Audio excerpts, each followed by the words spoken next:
So I say, I understand, yes, it's boxing, and yeah, Orthodox and Southpaw always clash, but I had over 40 fights already going into the fight, never been cut. Well, I was also cut throughout that fight as well. I just came out the better of those Exactly, headcracks. but So you see I didn't. other of your opponents, they've had cuts too. Ali Frazier, Duran Leonard, Gotti Ward, Bo Holyfield.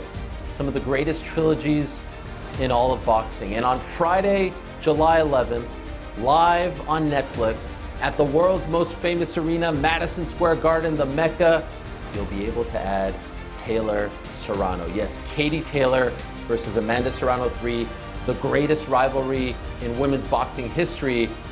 And come Friday, one of the greatest rivalries in the history of the Sweet Science. Their first clash back in 2022, an all-time classic. 2024, the world was talking about them. On Friday, July 11th, they headline MSG once again in a historic card filled from top to bottom with some of the best female fighters in the world. In total, 21 titles on the card being defended, undisputed title fights, unified title fights, you got it all. In a matter of moments, we'll have another installment of MVP's Face-to-Face presented by Celsius.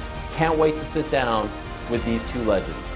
And before we get into things, I do want to remind you that FanDuel is offering new customers a chance to get in on all the fight night action.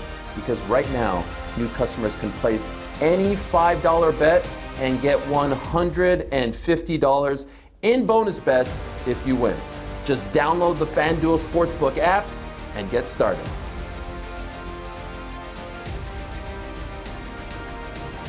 Katie, Amanda, good to see you guys. I'm sitting here in this subway cart with the two of you, two legends, and I can't help but think of how far this rivalry, the two of you have come. Our first time doing this was back in April of 2022 in an empty hotel conference room. I don't know if you remember. You guys were headlining MSG, but everything has come a long way. If they could only see what's going on behind these cameras, just speaks to how big everything is. And obviously the platform and the trilogy is so gigantic and so special. I'll start with you, Katie.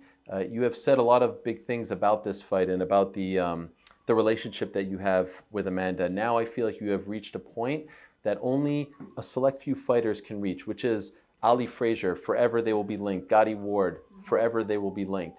It's now Taylor Serrano, forever. Are you comfortable with that? Yeah, I think it's an absolute privilege really to be, my name's going to be embedded in history with Amanda for forever. And I think what we've done for the sport over these last few years has been obviously so historic. The first time we fought in MSG a few years ago, I didn't think that it could get any bigger than that. But here we are, it just keeps getting bigger and bigger and bigger. A trilogy fight that everyone just can't wait for. And we're headlining an all-female card this time, another history-making moment. I don't think anybody would have believed that this could have been possible a few years ago. And so, yeah, I think it's pretty cool that we both get to share these moments together. Do you share that sentiment, Amanda? 100%. It's an honor. She's a great champion, great fighter. She's helped female boxing from the amateurs to the professional. And it's just an honor to share 10, 20 rounds with her and another 10 or less rounds. And I'm excited. I'm excited to showcase women's boxing at its finest, having an all-female card, and I'm excited. A lot has changed, obviously, in 3 years. And I would say, dare I say, the dynamic of your relationship has changed a little bit as well. Everyone talks about that press conference in April where it felt we got a different side of you.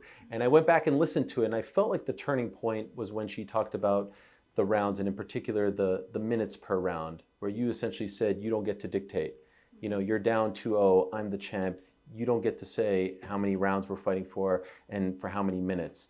It seemed to have irked you. Is that a fair assessment?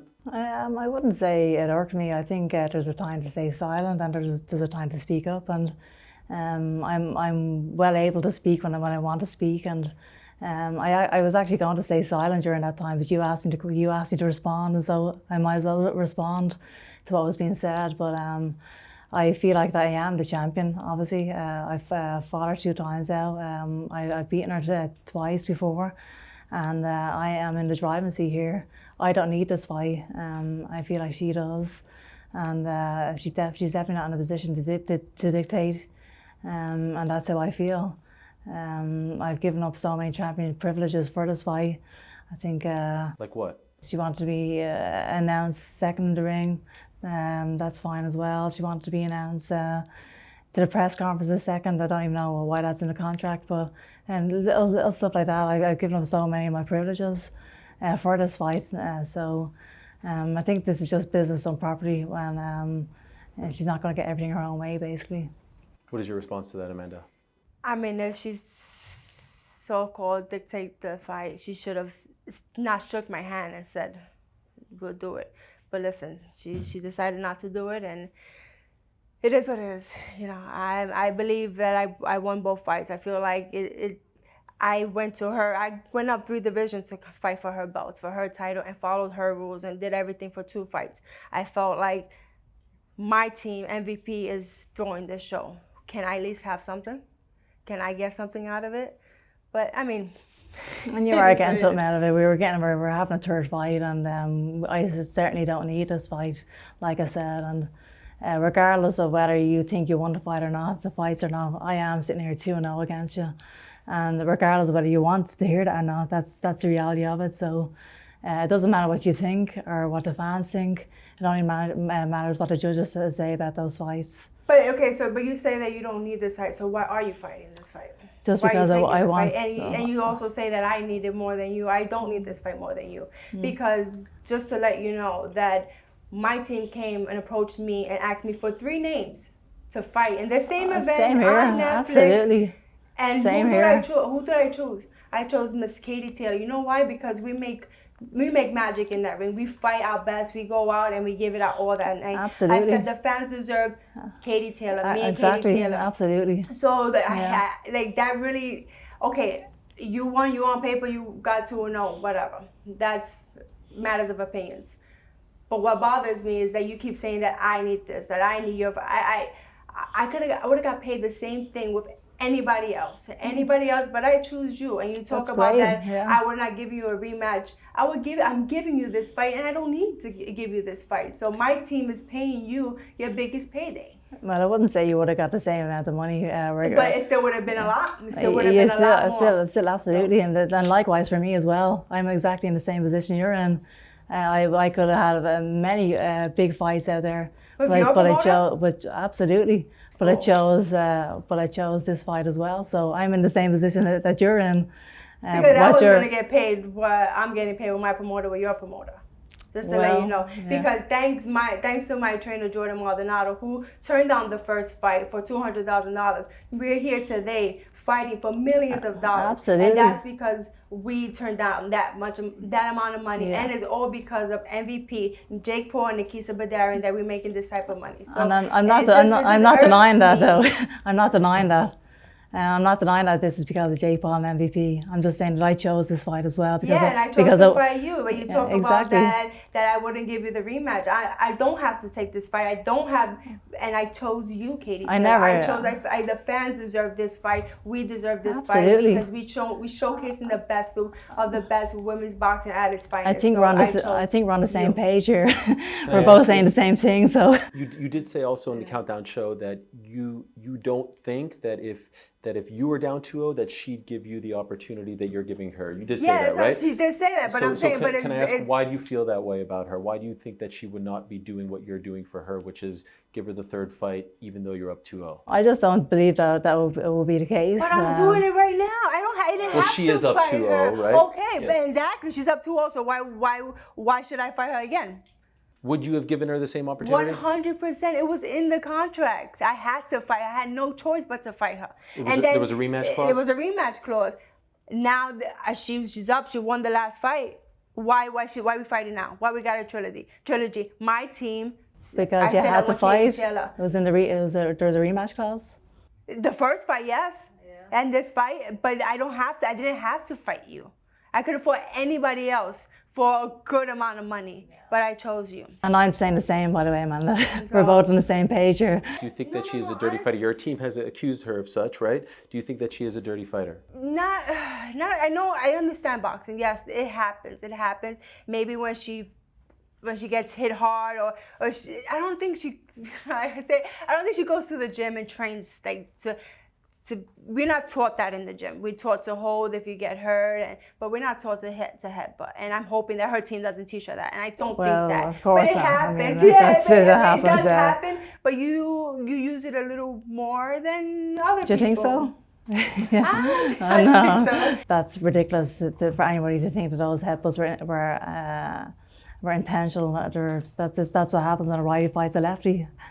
We both came together, and I came out of the head clash Can I a say bit another better. thing about that box? Okay, go ahead, yes. When I fought Katie Taylor, I was 40-something fights in, and all my opponents have been orthodox fighters. I've never fought a southpaw till after Katie Taylor, and my first cut came thanks to Katie Taylor, due to Katie Taylor. Obviously, the second fight with Erica Cruz was because of the first fight, and then the third. My only fights have been with Katie Taylor. So when I say I understand, yes, it's boxing, and yeah, orthodox and southpaw always clash, but I had over 40 fights already going into the fight, never been cut. Well, I was also caught throughout that fight as well. I just came out the better of those head clashes. But so you see I didn't. Other of your opponents, they've have cuts too. I would imagine It's not probably intentional the greatest whatsoever. insult because you have taken so much pride trying to play sports the right way, fight the right way. So if someone insinuates that you are dirty, I would imagine that's probably the worst thing that someone could say about you.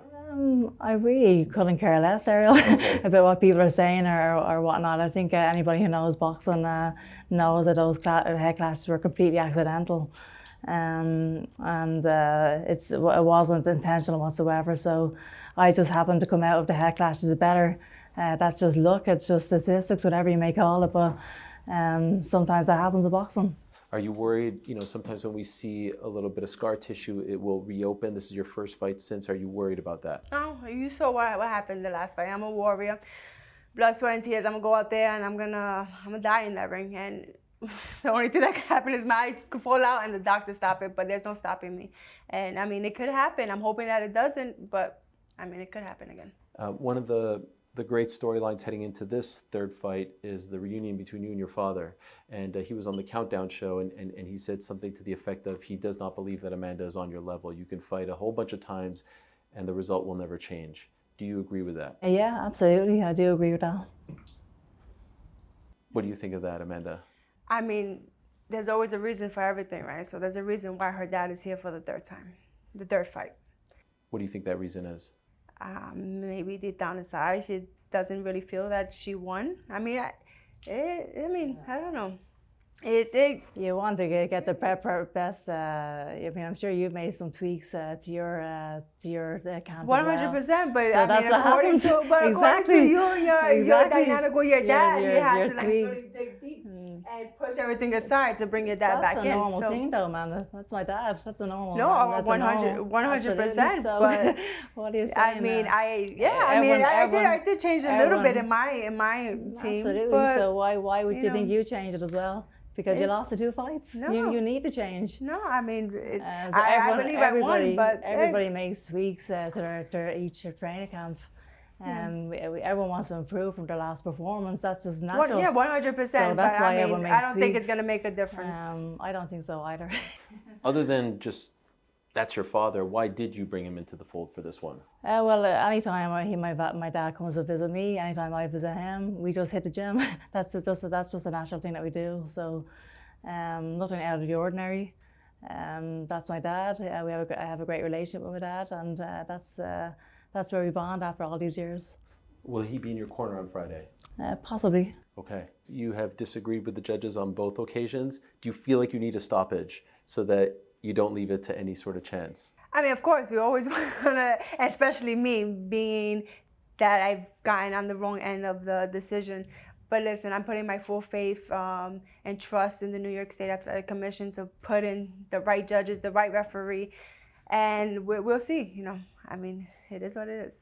I will never forget the atmosphere for that first fight because it felt like it was 50% Irish, 50% Puerto Rican. It was unbelievable. Your walkout, the way you took it all in was incredible. If you are in attendance, if someone is lucky enough to be in attendance on Friday, could you give them a taste of what the atmosphere will be like? Yeah, well, I think the first fight with the atmosphere was absolutely electric. It was something that you dream of as a kid, to be in this position, headlining these huge shows, fighting in an atmosphere so electric like that. It made it such an iconic night.